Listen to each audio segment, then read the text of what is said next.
Hello दोस्तों, स्वागत है आप सभी का आपके अपने यूट्यूब चैनल कॉम्पिटिटिव क्लासेस पर लाइब्रेरी साइंस में। दोस्तों, ये क्लासेस आपको लाइब्रेरी साइंस से संबंधित विभिन्न प्रकार की प्रतियोगिता परीक्षाओं के लिए अति आवश्यक है। यह पर क्लास यूजीसी नेट के लिए भी बहुत ही महत्वपूर्ण है।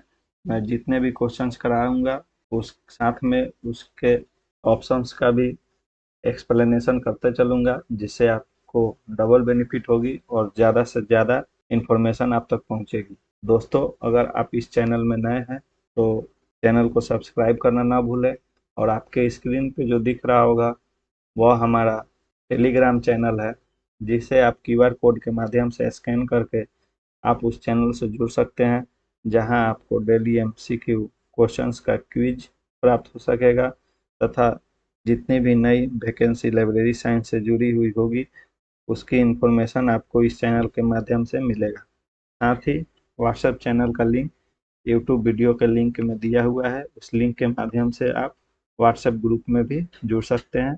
आप स्क्रीन पे कॉन्टैक्ट नंबर दिया हुआ है, जिसके माध्यम से आप मुझसे संपर्क कर सकते हैं।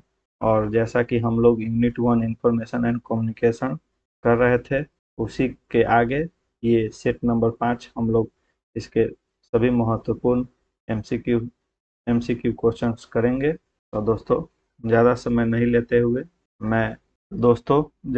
नहीं लेते हुए हम लोग अपने एमसीक्यू क्वेश्चंस करने की ओर चलते हैं। तो दोस्तों, आपके स्क्रीन पे पहला क्वेश्चन दिख रहा होगा, जिसे हम लोग करेंगे। फर्स्ट क्वेश्चन है, identify the penalty in case of plagiarism in level 2 in academic and research publications as per UGC promotion of academic integrity and prevention of plagiarism in higher education institution regulations 2018।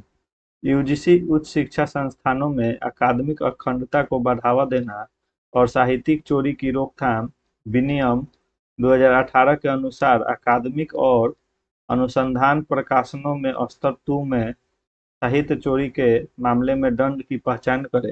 तो दोस्तों, इसमें पूछ रहा है कि साहित्यिक चोरी में लेवल 0, लेवल 1, लेवल 2 और लेवल 3 होती हैं, जिसमें पूछा जा रहा है कि लेवल 2 में साहित्यिक चोरी के मामले में क्या दंड का प्रावधान है। तो ए ऑप्शन है नो पेनल्टी, बी ऑप्शन है shall be denied a right to 1 annual increment, option C है shall be denied a right to 2 successive annual increment, D option है shall be denied a right to 3 successive annual increment. तो जैसा कि पिछले class में मैंने आप सभी को बताया था कि 4 प्रकार की लेवल होती है, लेवल 0, लेवल 1, लेवल 2, लेवल 3। दोस्तों, लेवल 0 में हम किसी भी साहित्य से अगर रेफरेंस के तौर पर या कुछ चीज़ें वहाँ से अगर कॉपी करते हैं और उसकी मात्रा 0 से 10% के बीच में होती है, तो इसमें नो पेनल्टी लगती है, इसमें किसी प्रकार का पेनल्टी नहीं लगता है। जबकि अगर वह सिमिलरिटी 10 से 40% के बीच में हो तो वह लेवल 1 के अंतर्गत आती है, और इसमें शोधकर्ता को 6 माह के अंदर दोबारा से थीसिस जमा करने के लिए कहा जाता है। जबकि लेवल 2 में अगर 40% से 60% तक सिमिलरिटी पाई जाती है तो रिसर्चर को 1 ईयर के लिए बैन कर दिया जाता है। वह 1 ईयर तक अपने शोध को दोबारा जमा नहीं कर सकता है। 1 वर्ष के पश्चात वह शोध को दोबारा यूनिवर्सिटी में या जिस इंस्टीट्यूशन में वह इनरोल हैं वहाँ अपनी शोध को जमा कर सकते हैं। जबकि लेवल 3 अगर 60% से अधिक के सिमिलरिटी पाई जाती है तो उनकी रजिस्ट्रेशन को कैंसिल कर दिया जाता है, रजिस्ट्रेशन को कैंसल कर दिया जाता है। तो यहाँ लेवल 2 में पूछा गया है, तो लेवल 2 में जैसा कि मैंने बताया कि 1 साल के लिए बैन कर दिया जाता है। तो इसका सही उत्तर ऑप्शन बी में देखिए लिखा हुआ है shall be denied a right to 1 annual increment. 1 साल के लिए बैन कर दिया जाता है, अतः इस प्रश्न का सही उत्तर बी हो जाएगा। नेक्स्ट क्वेश्चन करेंगे, यूजीसी उच्च शिक्षा संस्थानों में अकादमिक अखंडता और साहित्यिक चोरी की रोकथाम विनिमय 2018 के अनुसार साहित्यिक चोरी से बाहर रखी गई समानता की जांच की पहचान करें। Identify the similarity checks that are excluded from plagiarism as per UGC Promotion of Academic Integrity and Prevention of Plagiarism in Higher Education Institution Regulation 2018। तो दोस्तों, इस प्रश्न में पूछा गया है कि यूजीसी के जो नए नियम 2018 में साहित्यिक चोरी के लिए लागू किया गया है, उससे किन समानताओं को बाहर रखा गया है। तो ऑप्शन ए है, all created work reproduced with all necessary permission and और एट्रीब्यूशन। तो इसको, जो ए ऑप्शन है, उसको साहित्यिक चोरी से बाहर रखा गया है। ऑप्शन बी है, all references, bibliography, table of content, preface and acknowledgements. जितने भी रेफरेंसेज होती है, जो कि हम किसी साहित्य को पढ़ते हैं, वहाँ से कुछ चीज़ें का प्रयोग हम अपनी थीसिस में करते हैं, तो वो सारी रेफरेंसेस, बिब्लियोग्राफी और टेबल ऑफ कंटेंट और प्रीफेस जो होती है, ये सभी चीज़ें साहित्यिक चोरी से इसे बाहर रखा गया है। ऑप्शन सी है, all generic terms, law, standard symbols and standard equation. तो ये ऑप्शन भी जो सी में दिया हुआ है, all generic term, law, standard symbols and standard equation, इसको भी साहित्यिक चोरी की रोकथाम से बाहर रखा गया है, अतः इस प्रश्न का सही उत्तर D, all of the above हो जाएगा। नेक्स्ट क्वेश्चन करेंगे, शोध शुद्धि प्रोग्राम इज मींट फॉर। शोध शुद्धि कार्यक्रम किसके लिए है। ए ऑप्शन है, archival of e thesis. B option है, providing plagiarism detection software. C option है, platform for submitting research synopsis. और ऑप्शन डी है, नॉन ऑफ द अबव। तो इस प्रश्न का सही उत्तर बी हो जाएगा, प्रोवाइडिंग प्लेगियरिज्म डिटेक्शन सॉफ्टवेयर। जो शुद्धि है, वह एक प्रकार का प्लेगियरिज्म डिटेक्शन सॉफ्टवेयर है, और यह एमएचआरडी गवर्नमेंट ऑफ इंडिया द्वारा संचालित किया जाता है, चलाया जाता है। इसकी एमएचआरडी गवर्नमेंट ऑफ इंडिया द्वारा इसकी देखरेख की जाती है। नेक्स्ट क्वेश्चन करेंगे, who said that knowledge is of two kinds, we know a subject ourselves और we know where we find information upon it. तो ये जो कथन ऊपर दिया हुआ है, वह कथन किन्होंने कहा था कि ज्ञान 2 प्रकार का होता है, हम किसी विषय को खुद जानते हैं, या हम जानते हैं कि हम इसके बारे में जानकारी कहाँ से प्राप्त कर सकते हैं। तो यह कथन किनके द्वारा दिया गया है। तो ऑप्शन ए में है doctor S R Ranganathan. B option है W C B Sayers. C option है सैमुअल जॉनसन। और ऑप्शन डी है एच ई ब्लिस। तो इस प्रश्न का सही उत्तर सी हो जाएगा। यस कथन को सैमुअल जॉनसन महोदय ने कहा था, अतः इस प्रश्न का उत्तर सी हो जाएगा। नेक्स्ट क्वेश्चन करेंगे, काइनेसिक्स कम्युनिकेशन मीन। काइनेसिक संचार का अर्थ क्या होता है। ए ऑप्शन दिया हुआ है, sense of touch. Second option है, use of interpersonal space. C option है, use of instruments in communication. और डी ऑप्शन है, फेशियल एक्सप्रेशन, बॉडी मूवमेंट। तो दोस्तों, इस प्रश्न का सही उत्तर डी हो जाएगा, जो 4 नंबर में दिया हुआ है, facial expression and body movement. यह काइनेसिक्स कम्युनिकेशन का अर्थ होता है। नेक्स्ट क्वेश्चन करेंगे, the term kinesics was first introduced by. Kinesic शब्द पहली बार किसके द्वारा पेश किया गया था। इसका ऑप्शन है, 1 नंबर ऑप्शन है मार्शल मैकलुहान। 2 नंबर ऑप्शन है रे ब्रीड विस्टल। सी नंबर ऑप्शन है चार्ल्स सेंडर पियर्स। और डी ऑप्शन है ग्रेगोरी बेटेसन। इस प्रश्न का सही उत्तर 2 हो जाएगा। काइनेसिस शब्द जो है, वह रे ब्रीडविस्टल महोदय ने दिया था, और पहली बार इस शब्द का प्रयोग इन्होंने सन 1952 ईस्वी में किए थे। नेक्स्ट क्वेश्चन करेंगे, intellectual property right does not refer to, बौद्धिक संपदा अधिकार का उल्लेख नहीं है। ए ऑप्शन है right to information, B option है पेटेंट्स, सी ऑप्शन है ट्रेडमार्क्स और डी ऑप्शन है कॉपीराइट। तो निम्नलिखित में से चारों ऑप्शन में से कौन सी आईपीआर यानी इंटेलेक्चुअल प्रॉपर्टी राइट का उल्लेख नहीं किया जाता है? तो फर्स्ट ऑप्शन है राइट टू इंफॉर्मेशन, बी है पेटेंट, सी है ट्रेडमार्क और डी है कॉपीराइट। तो देखिए आईपीआर के अंतर्गत कॉपीराइट, फिर से पेटेंट, डिजाइन और ट्रेडमार्क्स, ये सभी चीजें आईपीआर के अंतर्गत आती हैं, जबकि राइट टू इंफॉर्मेशन जो ऑप्शन ए में दिया हुआ है यह बौद्धिक संपदा अधिकार का उल्लेख के अंतर्गत नहीं आता है। अतः इस प्रश्न का सही उत्तर ए हो जाएगा। नेक्स्ट क्वेश्चन करेंगे, creative Commons offer CC04, CC0 creative Commons किसके लिए उपयोग किया जाता है? ए ऑप्शन है कॉपीराइट होल्डर, बी ऑप्शन है यूजर्स, सी ऑप्शन है पब्लिशर्स और डी ऑप्शन है वेंडर्स। तो देखिए दोस्तों, जो सीसी क्रिएटिव कॉमन्स होता है वह कॉपीराइट होल्डर्स द्वारा प्रदान किया जाता है।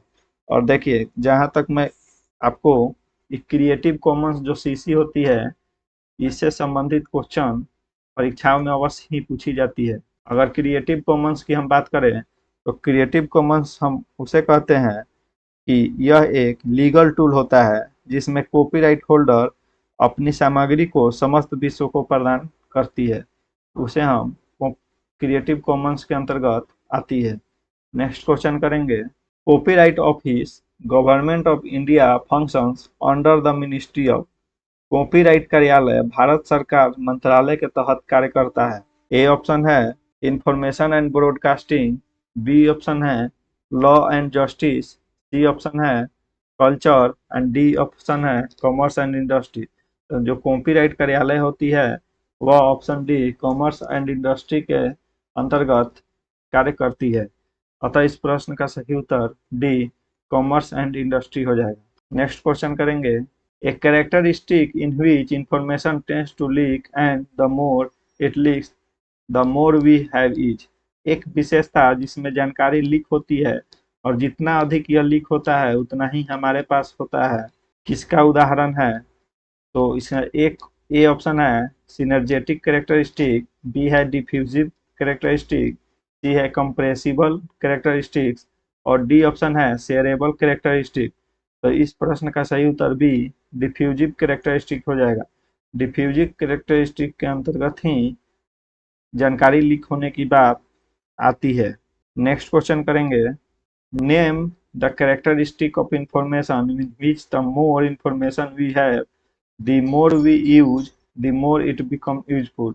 इसमें क्वेश्चन में पूछा जा रहा है कि सूचना की उन विशेषताओं के नाम लिखिए जिनमें हमारे पास जितनी अधिक जानकारी होती है हम उतना ही अधिक उपयोग करते हैं, उतना ही यह उपयोगी होता है। इसका फर्स्ट ऑप्शन है सिनर्जी, बी ऑप्शन है डिफ्यूजिव और सी ऑप्शन है कंप्रेसिबल, डी ऑप्शन है शेयरेबल। जैसा कि मैंने पिछले क्वेश्चन में बताया था कि डिफ्यूजिव में पेपर लीक के मामला से संबंधित है या कोई सूचना है वह लीक हो जाती है उससे संबंधित है, वैसे ही जो सिनर्जेटिक होती है वह उस सूचना से संबंधित है जिसे हम जितना अधिक प्रसार करते हैं वह उतना ही उपयोगी हो जाता है। जैसे इसका एग्जाम्पल में हम ले सकते हैं कि सरकार की कोई योजना है और उस योजना को हम जितना ही प्रसार करते हैं वह योजना उतना ही लोगों के लिए महत्वपूर्ण हो जाती है और यूजफुल हो जाती है। सिनर्जेटिक, डिफ्यूजिव, कंप्रेसिबल और शेयरेबल, और साथ ही इसमें मैं बता देता हूँ एक्सपेंडेबल और ट्रांसपोर्टेबल।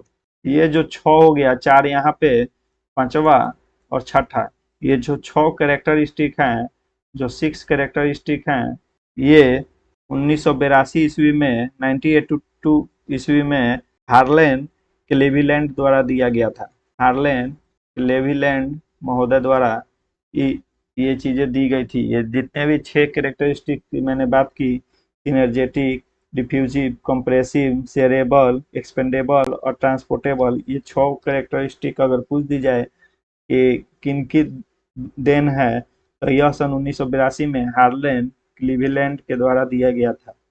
नेक्स्ट क्वेश्चन करेंगे, information as a who defined information as a difference that makes a difference. तो किसने सूचना को एक अंतर जो एक अंतर बनाता है के रूप में परिभाषित किया गया है। तो फर्स्ट ए ऑप्शन है एसी फोस्केट महोदय द्वारा, बी है चार्ल्स सैंडर्स पियर्स, सी है ग्रेगोरी बेटसन और डी है रिचर्ड सॉल उरमैन। तो दोस्तों इस प्रश्न का सही उत्तर सी हो जाएगा। ग्रेगरी बेटसन द्वारा इस कथन का, ये जो डिफिनेशन है इंफॉर्मेशन का, वह प्रयोग किया गया था और इन्हीं का दिया हुआ था। तो ग्रेगोरी बेटसन की एक पुस्तक थी जिसका नाम है steps to an ecology of mind, steps to an ecology of mind, जो कि इन्होंने 1972 ईस्वी में लिखी थी। इसी से ये जो टर्म है a difference that make a difference लिया गया था। अतः इस प्रश्न का सही उत्तर सी हो जाएगा। हम लोग नेक्स्ट क्वेश्चन करेंगे, the medium is the message and the electronic media have transformed the world into a global village are theories of whom. माध्यम एक संदेश है और इलेक्ट्रॉनिक मीडिया ने दुनिया को एक वैश्विक गांव में बदल दिया है। किसके सिद्धांत है? इसका फर्स्ट ऑप्शन है जेफरी कोल, सेकंड ऑप्शन है मार्शल मैकलुहान, सी ऑप्शन है जियोर्जी गर्बनर और डी ऑप्शन है मैक्स मैकॉम्स। तो यह जो सेंटेंस है, ग्लोबल विलेज जो वर्ड है, वह एक बुक है जिसका नाम है दी गुटेनबर्ग गैलेक्सी। दी गुटेनबर्ग गैलेक्सी, यह एक पुस्तक का नाम है जो कि 1962 में लिखी गई थी और यह मार्शल मैकलुहान महोदय द्वारा लिखा गया था। मार्शल मैकलुहान महोदय द्वारा लिखा गया था और इन्होंने ग्लोबल विलेज टर्म का प्रतिपादन किया था। तो ये पुस्तक का नाम भी याद रखेंगे, दी गुटेनबर्ग गैलेक्सी किसके द्वारा लिखित गई है। तो इसका सही उत्तर मार्शल मैकलुहान सही उत्तर हो जाएगा। नेक्स्ट क्वेश्चन करेंगे, Romarin is a database for searching of. A option है इंटरनेशनल स्टैंडर्ड, बी ऑप्शन है इंटरनेशनल पेटेंट्स, सी ऑप्शन है इंटरनेशनल ट्रेडमार्क्स और डी ऑप्शन है इंटरनेशनल ट्रेड रिपोर्ट्स। तो जो रोमेरिन है, इसका फुल फॉर्म पहले आप लोग जान लेंगे। रोमेरिन का फुल फॉर्म होता है read only memory of Madrid active registry information. तो ये जो रोमेरिन है उसका फुल फॉर्म हो जाता है read only memory of Madrid active registry information. तो क्वेश्चन में पूछा गया है कि रोमेरिन खोज के लिए एक डाटाबेस है। तो ऑप्शन में जो दिया हुआ है उसमें से ऑप्शन जो तीसरे स्थान पे दिया हुआ है इंटरनेशनल ट्रेडमार्क, वह इस प्रश्न का सही उत्तर हो जाएगा। रोमेरिन डाटाबेस जो है इंटरनेशनल ट्रेडमार्क्स है। दोस्तों आपको क्वेश्चन थोड़ी हार्ड लग सकती है क्योंकि यह हम लोग का 5वां सेट है और बेसिक से लेकर उसके आगे तक थोड़ा कठिन थोड़े हल्का सभी प्रकार के क्वेश्चंस को मैंने लिया है। और ऐसा नहीं है कि परीक्षा में सिर्फ हल्के क्वेश्चन आजकल पूछे जा रहे हैं जो कि पुस्तक में दी हुई रहती है या कीवर्ड जो होते हैं पुस्तक में मेन उसी से संबंधित है, बल्कि अब जो परीक्षाओं में परीक्षा क्वेश्चन पूछ ली जा रही है वो कुछ अंदर से और कुछ कठिन प्रश्न भी होते हैं। इसलिए मैं आपको आसान क्वेश्चन के साथ साथ कुछ कठिन प्रश्न भी करा रहा हूँ जिसे आप लोग याद कर लेंगे और उसे अच्छे से पढ़ेंगे। नेक्स्ट क्वेश्चन है, the word plagiarism is derived from Latin which means. साहित्यिक चोरी शब्द लैटिन से लिया गया है जिसका अर्थ ए ऑप्शन है स्टीलिंग, बी ऑप्शन है किडनैपिंग, सी ऑप्शन है पायरेसी और डी ऑप्शन है मिसकंडक्ट। ये क्वेश्चन देखने में इजी जरूर है लेकिन इसका उत्तर बहुत से लोग गलत देते हैं। बहुत से लोग साहित्यिक चोरी देखकर स्टीलिंग में टिक लगा देते हैं, परंतु इस प्रश्न का सही उत्तर बी किडनैपिंग हो जाएगा। अतः इस प्रश्न का सही उत्तर बी होगा और इसे आप लोग याद रखेंगे। नेक्स्ट क्वेश्चन है, अरेंज करनी है इसमें, arrange the following in chronological order. तो निम्नलिखित के कालानुक्रमिक क्रम में व्यवस्थित करनी है। इसमें फर्स्ट दिया हुआ है option right to information act. तो राइट टू इंफॉर्मेशन एक्ट जो है, यहाँ पे सन थोड़ा गलत दिया हुआ है, जिससे आप लोग सुधार लेंगे। राइट टू इंफॉर्मेशन एक्ट जो है 2005 ईस्वी में दी गई थी। इंफॉर्मेशन टेक्नोलॉजी एक्ट जो है वह सन 2000 में दी हुई थी। और इंडियन कॉपीराइट एक्ट जो है वह 1957 ईस्वी में दी गई थी, जबकि डिजिटल मिलेनियम कॉपीराइट एक्ट 1998 ईस्वी में दी गई थी। इस प्रश्न में जो ये द पेटेंट एक्ट और द ट्रेडमार्क एक्ट 1999 है और गलती से प्रिंट हो गई है, इसीलिए इसे हटा देंगे। जो ये है ए, बी, सी और डी, इन्हीं को क्रम में सजाना था। तो देखेंगे सर्वप्रथम 1957 ईस्वी आएगी, जो कि इंडियन कॉपीराइट एक्ट है, जो कि ऑप्शन सी में है। अतः पहले पहले सी आएगा, फिर 1957 के बाद 1998 ईस्वी में डिजिटल मिलेनियम कॉपीराइट एक्ट आ जाएगी, जो कि ऑप्शन डी में है। उसके बाद ऑप्शन बी, जो कि इंफॉर्मेशन टेक्नोलॉजी एक्ट है, जो 2000 ईस्वी में आएगी। और फिर राइट टू इंफॉर्मेशन एक्ट, जो कि 2005 ईस्वी में आई थी।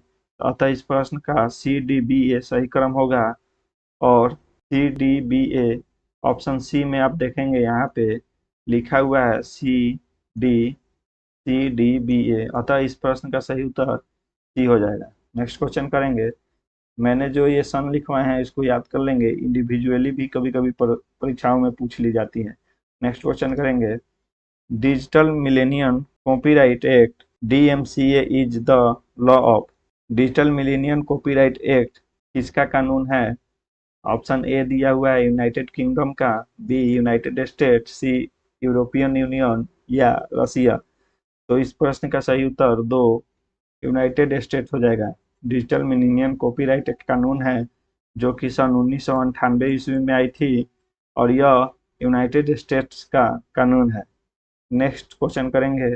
The Indian copyright act 1957 is applicable. The Indian copyright act 1957 is applicable since, यानी भारतीय कॉपीराइट अधिनियम 1957 कब से लागू हुआ है? ए ऑप्शन है 21 जनवरी 1958, बी ऑप्शन है 22 जनवरी 1958, सी ऑप्शन है 23 जनवरी 1959 और डी ऑप्शन है 22 जनवरी 1959। तो दोस्तों इस प्रश्न का सही उत्तर ए 21 जनवरी 1958 सही उत्तर हो जाएगा। अतः इस प्रश्न का सही उत्तर ए हो जाएगा। नेक्स्ट क्वेश्चन करेंगे। Which section of the IT act 2000 describe the provision for compensation for failure to protect data. IT अधिनियम 2000 की कौन सी धारा डेटा की सुरक्षा में विफलता के लिए मुआवजे के प्रावधान का वर्णन करती है? इसका ऑप्शन ए है सेक्शन 33, बी है सेक्शन 43A, सी ऑप्शन है सेक्शन 52A और ऑप्शन डी है सेक्शन 44। तो इस प्रश्न का सही उत्तर हो जाएगा ऑप्शन बी 43, सेक्शन 43A इस प्रश्न का सही उत्तर है। इसके द्वारा डेटा की सुरक्षा में विफलता के लिए मुआवजे का प्रावधान किया गया है। नेक्स्ट क्वेश्चन करेंगे। इसेंशियल कंपोनेंट्स ऑफ कम्युनिकेशन निम्नलिखित में से कौन है? यानी कि संचार प्रक्रिया के घटक कौन कौन से हैं? फर्स्ट ऑप्शन है sender, encoding, message, channel, receiver and feedback. Second option है sender, encoding, message, medium, receiver, feedback. Third option है sender, encoding, message, medium, receiver, feed forward. Feed forward कुछ होता नहीं है, अतः ऑप्शन सी तो यहीं से नहीं होगा। और लास्ट ऑप्शन है sender, encoding, message, context, medium, receiver and feedback. तो इस प्रश्न का सही उत्तर बी हो जाएगा, जो कि सही क्रम में है। सेंडर मैसेज सेंड करता है, फिर इनकोडिंग होता है, मैसेज मैसेज मीडियम के द्वारा रिसीवर तक पहुंचता है और फिर फीडबैक होती है। अतः इस प्रश्न का सही उत्तर बी हो जाएगा, sender, encoding, message, medium, receiver, feedback. Next question करेंगे। Who commented that information science is the totally of the process of communication and understanding both intra and interpersonally। इसने टिप्पणी की है कि सूचना विज्ञान संचार की प्रक्रिया और अंतर व्यक्तिगत और पारस्परिक दोनों को समझने की समग्रता है। ऑप्शन ए है professor Wellek Kohler, option B है professor Charles Oppenheim, option C है प्रोफेसर टी.डी. विल्सन और ऑप्शन डी है प्रोफेसर एंथोनी डिबॉन्स। तो दोस्तों इस प्रश्न का सही उत्तर ए हो जाएगा। प्रोफेसर वेलेक कोहलर महोदय ने सूचना विज्ञान संचार की प्रक्रिया में अंतर व्यक्तिगत और पारस्परिक दोनों को समझने की समग्रता जैसी टिप्पणी की थी। अतः इस प्रश्न का सही उत्तर ए हो जाएगा। नेक्स्ट क्वेश्चन करेंगे, which of the following statements are true for getting copyright according to copyright act India 1957। Copyright अधिनियम भारत 1957 के अनुसार कॉपीराइट प्राप्त करने के लिए निम्नलिखित में से कौन सा कथन सत्य है। ए ऑप्शन है acquisition of copyright is automatic, B option है copyright comes into existence as soon as work is created, option C है acquisition of copyright requires registration. जो ऑप्शन सी है वो गलत है क्योंकि रजिस्ट्रेशन नहीं की कोई ज़रूरत नहीं होती है। Copyright comes into existence after grant of permission from authorised body, ये भी सही ऑप्शन नहीं है। जो ऑप्शन ए है acquisition of copyright is automatic, यह सही है। यह कॉपीराइट अधिनियम 1957 के अनुसार बिल्कुल सत्य कथन है। और जो ऑप्शन बी है copyright comes into existence as soon as a work is created, यह भी बिल्कुल सही ऑप्शन है। अतः इस प्रश्न का सही उत्तर ए और बी हो जाएगा। ए और बी दोनों ही ऑप्शन जो हैं वह सही हैं। अतः इस प्रश्न का सही उत्तर ए और बी दोनों हो जाएगा, बल्कि सी और डी नहीं है। नेक्स्ट क्वेश्चन करेंगे, in following categories of acts are not considered as infringement of the provision of the Indian Copyright 1957। निम्नलिखित श्रेणियों के अधिनियमों को भारतीय कॉपीराइट अधिनियम 1957 के प्रावधानों का उल्लंघन नहीं माना जाता है। फर्स्ट है reproduction for educational purpose, second है रिप्रोडक्शन फॉर ऑफिशियल पर्पस और नेक्स्ट ऑप्शन है reproduction in the course of fair dealing और नेक्स्ट ऑप्शन है रिप्रोडक्शन फॉर प्राइवेट इंटरटेनमेंट। तो ये जो चारों ही ऑप्शन दिया हुआ है वह कॉपीराइट एक्ट 1957 के प्रावधानों का उल्लंघन नहीं करता है। अतः इस प्रश्न का सही उत्तर option D, A B C एवं डी सही हो जाएंगे। नेक्स्ट क्वेश्चन करेंगे, the know how and know who types of knowledge are difficult to codify and measure because both are explicit knowledge, public knowledge, सी है tacit knowledge और D option है none of the above। तो इस प्रश्न का सही उत्तर ऑप्शन सी हो जाएगा tacit knowledge। tacit knowledge जो होता है वह तकनीकी जानकारी होती है। देखिए अगर tacit knowledge यानी कि स्पष्ट ज्ञान उसे कहते हैं, सॉरी टेसिट नॉलेज जिसे हम मौन ज्ञान कहते हैं, यह उस ज्ञान कौशल और योग्यता से संबंधित होती है जो व्यक्ति के अनुभव एवं उसके अध्ययन से उसके माध्यम से प्राप्त होता है।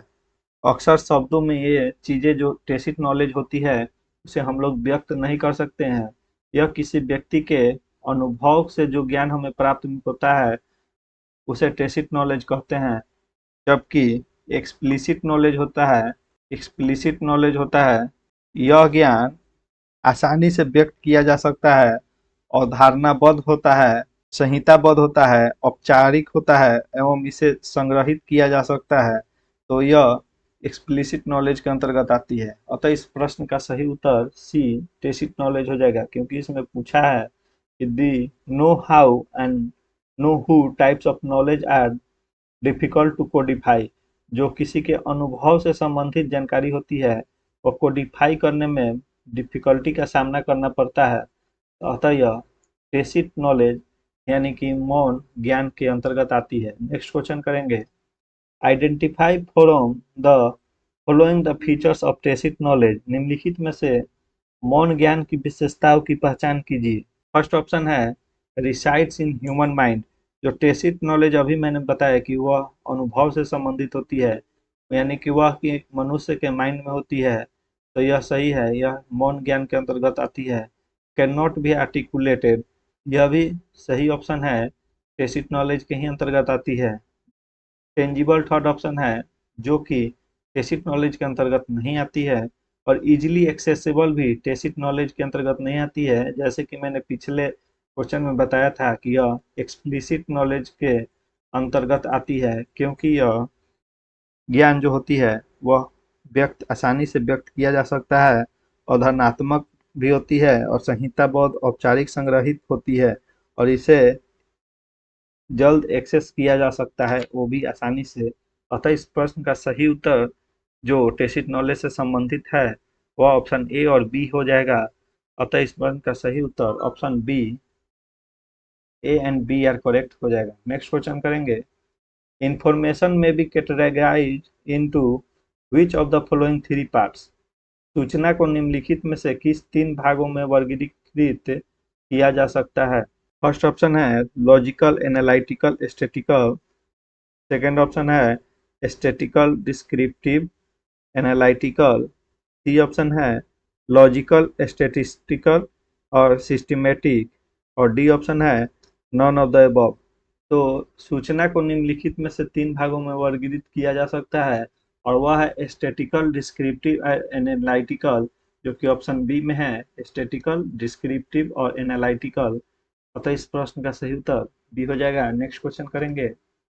विच of the following rights are granted for library work according to copyright law of India, Bharat के कॉपीराइट कानून के अनुसार साहित्यिक कृतियों के लिए निम्नलिखित में से कौन से अधिकार दिए गए हैं। फर्स्ट ऑप्शन है टू मेक ट्रांसलेशन, जो कि गलत है, ट्रांसलेशन करने का अधिकार नहीं दिया गया है। To use reporting current events, ये ऑप्शन सही है, हम किसी भी करेंट इवेंट्स की रिपोर्टिंग कर सकते हैं। टू मेक एनी एडेप्टेशन, ये ऑप्शन गलत है, यह कॉपीराइट एक्ट के खिलाफ है। To use for the purpose of research, ये ऑप्शन सही है, कॉपीराइट एक्ट के अंतर्गत नहीं आती है, क्योंकि हम रिसर्च में किसी माध्यम का प्रयोग कर सकते हैं रिसर्च के पर्पस से। अतः इस प्रश्न का सही उत्तर बी और डी हो जाएगा।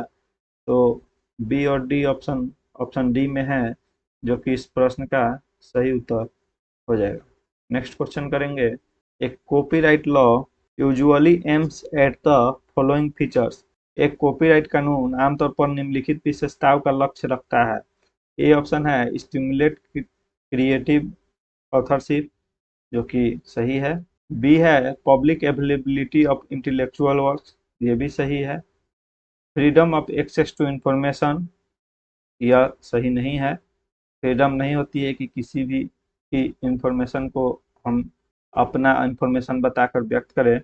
प्रॉफिट मेकिंग बाय पब्लिशर्स, ये भी कॉपीराइट एक्ट के अंतर्गत नहीं आती है। अतः इस प्रश्न का सही ऑप्शन ए और बी हो जाएगा, जो कि ऑप्शन बी में दिया हुआ है। इस प्रश्न का सही उत्तर बी हो जाएगा। नेक्स्ट क्वेश्चन करेंगे। When an author has not registered his her book under copyright but legally proceeded over dispute of ownership, what is the validity of ownership? जब किसी लेखक ने अपनी कृति को कॉपीराइट के अंतर्गत पंजीकृत न कराया हो, वरन स्वामित्व के विवाद के चलते कानूनी रूप से आगे बढ़ा दिया हो, स्वामित्व की वैधता क्या होगी। तो ए ऑप्शन है no ownership without registration. B option है it may not be legally tenable. C option है ओनरशिप इज ऑटोमेटिक। और ऑप्शन डी है बोथ ए एंड बी। तो देखिए, कोई भी चीज की जो कॉपीराइट होती है वह ऑटोमेटिक होती है। अगर अपने किसी कृति को लिखा है अपने नामों से, तो वह आप उसके लिए अलग से पंजीकृत कराने की आवश्यकता नहीं होती है। इसलिए इस प्रश्न का सही उत्तर ownership is automatic, option C हो जाएगा। नेक्स्ट क्वेश्चन करेंगे। As act number 13 of 1992 amendment in Indian Copyright Act 1957, the copyright of an author will be valid for how many years after the death of the author? Copyright का अधिनियम जो है 1957 में, और फिर उसी के संशोधन 1992 में हुआ था, जिसके अधिनियम संख्या 13 के रूप में है। लेखक की मृत्यु के कितने वर्षों बाद तक लेखक का कॉपीराइट वैध होता है? तो 1900। तो इस प्रश्न का सही उत्तर जो ऑप्शन डी है 60 वर्ष और सही होगा, क्योंकि कॉपीराइट एक्ट के बाद जो लेखक का कॉपीराइट होता है, वैधता होती है, वह उसकी मृत्यु के 60 साल बाद तक रहती है। नेक्स्ट क्वेश्चन करेंगे। The term indicating A distinct intellectual और आर्टिस्टिक क्रिएशन इज। एक विशिष्ट बौद्धिक या कलात्मक रचना को इंगित करने वाला शब्द कौन सा है? ए ऑप्शन है आइटम, बी ऑप्शन है टाइटल, सी ऑप्शन है एक्सप्रेशन और डी ऑप्शन है वर्क। तो ये जो ऑप्शन में दिया हुआ है वर्क, एक्सप्रेशन, मैनिफेस्टेशन आइटम जो होती है वह F R B R model आप लोगों ने पढ़ा होगा, जो कि 1998 ईस्वी में आई थी। उसी के ग्रुप 1 के अंतर्गत वर्क एक्सप्रेशन, मैनिफेस्टेशन और आइटम आती है। जबकि अगर पूछ दिया जाए, यह ग्रुप 1 के अंतर्गत आती है। अगर आपसे पूछ दिया जाए कि ग्रुप सेकंड के अंतर्गत कौन सी आती है, तो सेकंड के अंतर्गत आती है पर्सन और कॉरपोरेट बॉडी। जबकि ग्रुप 3 में अगर पूछ दिया जाए कि एफ.आर.बी.आर के ग्रुप थर्ड में कौन कौन सी चीजें आती है, तो वह है कॉन्सेप्ट, ऑब्जेक्ट, इवेंट और प्लेस। तो ये एफ.आर.बी.आर के लिए इस टर्म्स को याद कर लेंगे, इससे संबंधित क्वेश्चन जरूर पूछ ली जाती है। नेक्स्ट क्वेश्चन करेंगे। सिलेक्ट द करेक्ट कॉम्बिनेशन है। रोम कन्वेंशन है, ए रोम कन्वेंशन है, बी वीपो कॉपीराइट ट्रीटी है और सी है यूनिवर्सल कॉपीराइट कन्वेंशन और डी है बर्न कन्वेंशन। तो इसे ईयर के अनुसार सजाना है। तो जैसा कि मैंने पिछले वीडियो में बर्न कन्वेंशन और रोम कन्वेंशन और पेरिस कन्वेंशन सभी की बातें की थी, तो और मैंने ईयर्स भी बताया था। रोम कन्वेंशन सन 1961 ईस्वी में हुई थी, जबकि वीपो के कॉपीराइट ट्रीटी जो है ऑर्गेनाइजेशन जो है वह 1996 ईस्वी में इसकी हुई थी। और यूनिवर्सल कॉपीराइट कन्वेंशन जिसे यूसीसी कहते हैं, यूसीसी 1952 ईस्वी में आई थी और बर्न कन्वेंशन 1886 ईस्वी में हुई थी। इसे कालानुक्रम अनुसार अगर सजाएं हम लोग, तो सर्वप्रथम ऑप्शन डी हो जाएगा 1886 जो बर्न कन्वेंशन है। फिर सेकेंड ऑप्शन सी हो जाएगा जो यूसीसी 1952 ईस्वी है। और फिर ए जो 1961 ईस्वी में रोम कन्वेंशन है। और फिर वीपो कॉपीराइट ट्रीटी जो है 1996 ईस्वी में। यह सही क्रम यही हो जाएगा D C A B option D में है, अतः इस प्रश्न का सही उत्तर डी हो जाएगा। नेक्स्ट क्वेश्चन करेंगे। सिलेक्ट द करेक्ट कॉम्बिनेशन जो है, इसमें कॉम्बिनेशन बताना है कि किसकी कॉम्बिनेशन कौन सी है। तो ए में है इंफॉर्मेशन थ्योरी। तो जो इंफॉर्मेशन थ्योरी है उसे शेनन महोदय ने ही दिया था, जो कि सही कॉम्बिनेशन है और यह सन 1949 ईस्वी में दिया गया था। इन्होंने मैथमेटिकल इंफॉर्मेशन मॉडल भी का भी दिया था। थ्योरी ऑफ साइन जो है मॉरिस महोदय ने ही दिया था और यह सन 1938 ईस्वी में दिया गया था। ट्रेडिक रिलेशनशिप जो है वो ओगडेन एंड रिचर्ड्स महोदय द्वारा दिया गया था, जो कि सन 1923 ईस्वी में दी गई थी। और डॉक्ट्रिन ऑफ जो साइन है वो लॉकी महोदय द्वारा दिया गया था। अतः इस प्रश्न का सभी जो कॉम्बिनेशन है वह सही है और इस प्रश्न का सही उत्तर D, A B C D are correct हो जाएगा। नेक्स्ट क्वेश्चन करेंगे। Select the correct combination. Classical model Aristotle, linear model Lasswell, non linear model Westley MacLean's, conceptual model और multi dimensional Ruesch and Bateson. तो इसमें भी जो चारों combination दिया गया है, जो कि क्लासिकल मॉडल 300 ईसा पूर्व में ही एरिस्टोटल महोदय ने दिया था। लीनियर मॉडल जो है लासवेल महोदय ने 1948 ईस्वी में अपनी थ्योरी दी थी। उसी प्रकार जो नॉन लीनियर मॉडल है वो वेस्टले और मैकेन्स कॉन्सेप्चुअल मॉडल। यहाँ मैंने मॉडल के बारे में हम मुझे लगता है कि सेट 3 में मैंने पढ़ाया था, वहाँ सारी जानकारी दी गई है और ईयर वाइज भी दिया गया है। बेकर्स मोजेइक मॉडल, बर्लो मॉडल, जितने भी है स्क्रेमेन मॉडल, डांस हेलिकल मॉडल, सारे मॉडल के बारे में मैंने सेट नंबर 3 में करवाया हूँ। तो उस सेट को दोबारा से उस वीडियो को देखेंगे और वहाँ से सारे मॉडल को याद करने की कोशिश करेंगे आप लोग।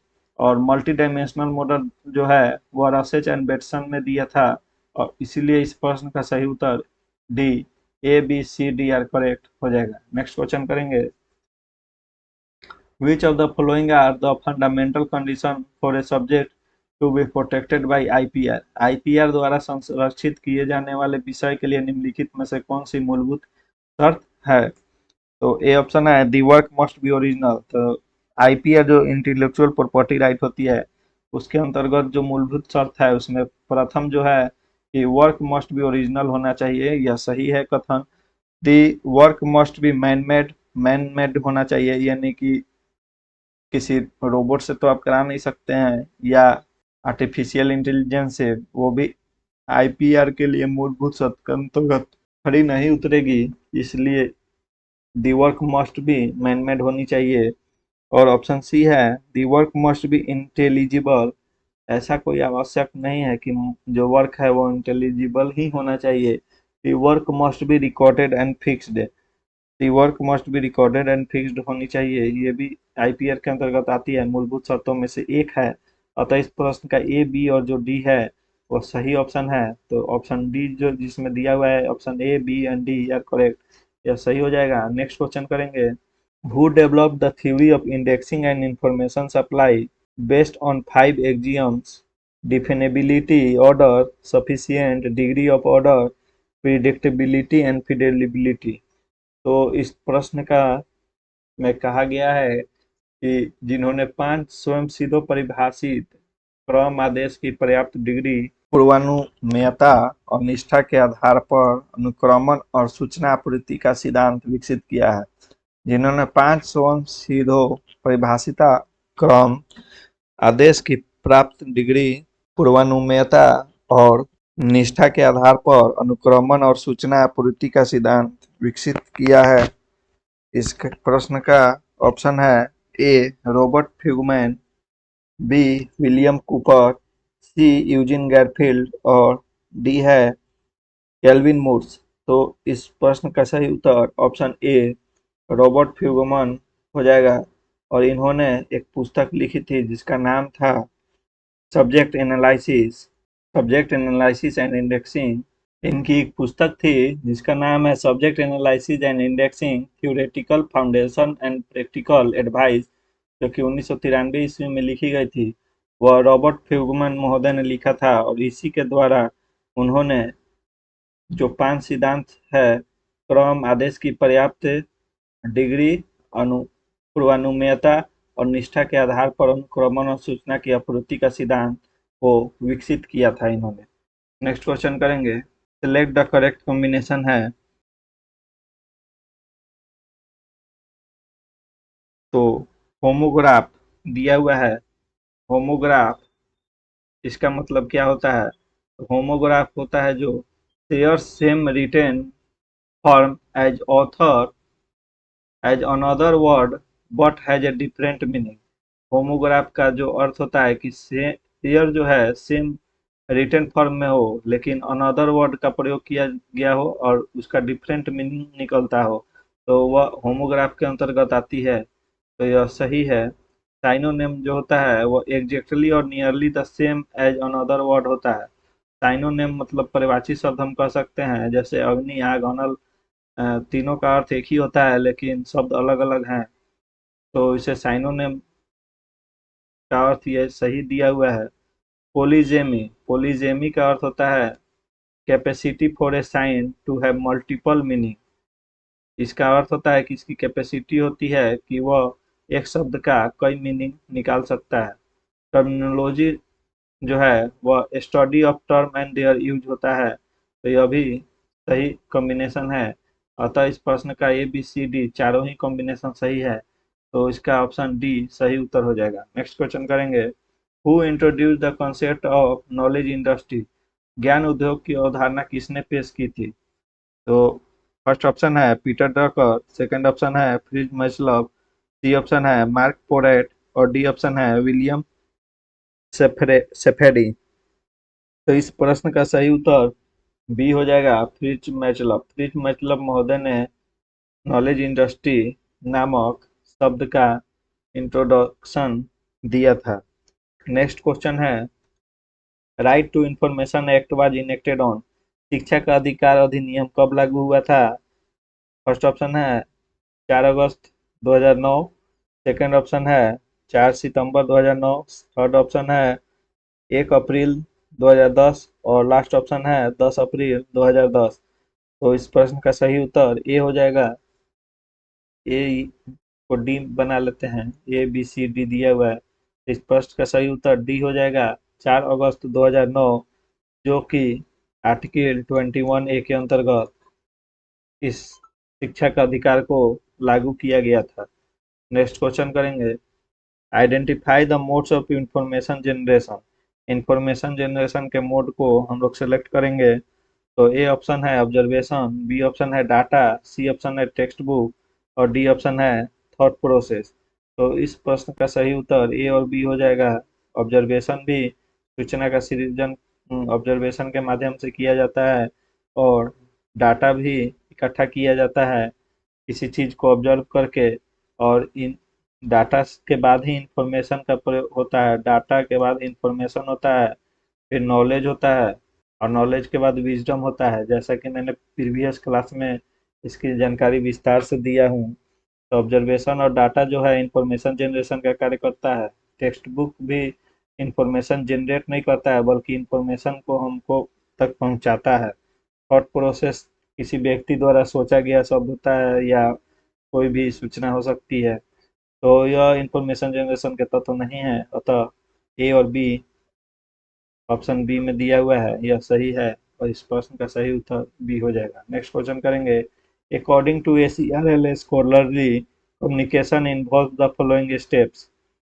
ACRL के अनुसार स्कॉलरली कम्युनिकेशन में निम्नलिखित चरण शामिल है। ए ऑप्शन है पब्लिकेशन, बी ऑप्शन है discovery and dissemination, C option है research data collection and analysis और डी ऑप्शन है स्टॉक वेरिफिकेशन। तो इस प्रश्न का सही उत्तर जो है ACRL के जो अंतर्गत आता है वह publication, discovery and dissemination, research data collection and analysis, जबकि स्टॉक वेरिफिकेशन कहीं से भी स्कॉलरली कम्युनिकेशन के चरण में सम्मिलित नहीं है। और ये तीनों जो है publication, discovery and dissemination, research data collection and analysis scholarly communication में इन्वॉल्व हैं। तो इसका सही उत्तर ऑप्शन ए बी सी हो जाएगा। A B C are correct option B में दिया हुआ है, तो इस प्रश्न का सही उत्तर बी हो जाएगा। नेक्स्ट क्वेश्चन करेंगे, who is associated with information means major. सूचना मैप से कौन जुड़ा हुआ है? ए ऑप्शन है मेलविल डेवी, बी ऑप्शन है S R Ranganathan, C option है सी ए कटर और डी ऑप्शन है राल्फ हार्टली। तो जो इंफॉर्मेशन मैप से इनमें से ऑप्शन डी जो राल्फ हार्टली दिया हुआ है ये जुड़े हुए हैं, अतः इस प्रश्न का सही उत्तर डी हो जाएगा। नेक्स्ट क्वेश्चन करेंगे, every year world intellectual property day is celebrated on. हर साल विश्व बौद्धिक संपदा दिवस कब मनाया जाता है? तो विश्व बौद्धिक संपदा दिवस हर साल 26 अप्रैल को मनाया जाता है। नेक्स्ट क्वेश्चन करेंगे, डीआरएम किसका संक्षिप्त रूप है? डीआरएम का संक्षिप्त रूप क्या है? फर्स्ट ऑप्शन है digital right management, second option है डिजिटल रिकॉर्ड मैनेजमेंट और थर्ड ऑप्शन है demand driven management, D option है ऑल ऑफ द अबव। तो इस प्रश्न का सही उत्तर ए हो जाएगा। डिजिटल राइट मैनेजमेंट जो है वह डीआरएम का संक्षिप्त रूप है, इसलिए इस प्रश्न का सही उत्तर ए हो जाएगा। नेक्स्ट क्वेश्चन करेंगे, the term information literacy was coined bye. The term जो इंफॉर्मेशन लिटरेसी शब्द जो है वह इसका प्रतिपादन किन्होंने किया था? ए ऑप्शन है यूजिन गारफील्ड, बी ऑप्शन है पॉल जुकोरवस्की, सी ऑप्शन है बुक्स बीसी और डी ऑप्शन है माइकल आइजनबर्ग। तो इस प्रश्न का सही उत्तर बी हो जाएगा, जो कि मैंने पहले भी करा चुका हूँ। यह सन 1974 ईस्वी में जो ये शब्द है तो उसको गढ़ा गया था और यह पॉल जुकोरवस्की महोदय द्वारा गढ़ा गया था। नेक्स्ट क्वेश्चन करेंगे, identify the information scientist who developed sense making theory for of information need. Science sense making theory किन्होंने दी थी? तो ये भी मैंने पिछली क्लासों में करवा चुका हूँ। सेंस मेकिंग थ्योरी जो है वह ब्रेंडा डेर्विन महोदय ने 1983 ईस्वी में दिए थे। नेक्स्ट क्वेश्चन करेंगे, select the correct combination. Correct combination को सिलेक्ट करना है। इसमें हेरेल्ड लासवेल जो दिया हुआ है, तो हेरेल्ड लासवेल किससे संबंधित है? तो हेरेल्ड लासवेल महोदय ने 1948 ईस्वी में लीनियर मॉडल ऑफ कॉम्बिनेशन दिया हुआ कम्युनिकेशन दिया हुआ था, अतः इसका सही कॉम्बिनेशन है ब्रेंडा डार्विन, जो कि मैंने अभी बताया था कि 1983 ईस्वी में 1983 ईस्वी में सेंस मेकिंग अप्रोच थ्योरी दी थी। और जेम्स क्रिकलेस महोदय, मैंने पिछले क्लास में पढ़ाया है कि वो उन्होंने model of information seeking behaviour model दिया हुआ था। और डेविड मर्लो महोदय, जो कि मैंने आपको बताया था कि मेरे पिछले सेट 3 या 4 में है, उसमें पढ़ लीजिएगा, उसमें सारे जितने भी मॉडल हैं मैंने पढ़ाए थे। तो 1960 ईस्वी में डेविड बर्लो महोदय ने एसएमसीआर मॉडल दिया था, अतः इसका चारों कॉम्बिनेशन सही तरह से दिया हुआ है। तो ए बी सी और डी सही उत्तर हो जाएगा, क्योंकि चारों ही ऑप्शन के कॉम्बिनेशन जो है सही है। और ये जो मॉडल मैंने पढ़ाया है प्रीवियस क्लास में, उसका वीडियो आप लोग जरूर पुनः देख लेंगे, परीक्षा के लिए बहुत ही उपयोगी साबित होगी आपके लिए। नेक्स्ट क्वेश्चन, बस यहीं तक क्वेश्चन था दोस्तों। तो थैंक यू। और अगर आपने मेरे इस चैनल को सब्सक्राइब नहीं किया है, तो आपसे विनती है कि कृपया इस चैनल को सब्सक्राइब करें, क्योंकि मैंने बहुत ही परिश्रम से आपके लिए इतने अच्छे अच्छे प्रश्न को, एमसीक्यू क्वेश्चंस को लाया हूं और डिस्क्राइब किया हूं। तो इस चैनल को सब्सक्राइब करना ना भूलें, अपने दोस्तों के बीच शेयर करें, और कमेंट के माध्यम से आप किसी भी प्रकार का प्रश्न को पूछ सकते हैं। और टेलीग्राम का लिंक और व्हाट्सएप का लिंक जो है वो वीडियो के डिस्क्रिप्शन में दिया हुआ है, टैग करके उससे आप जुड़ सकते हैं। तो थैंक यू सो मच।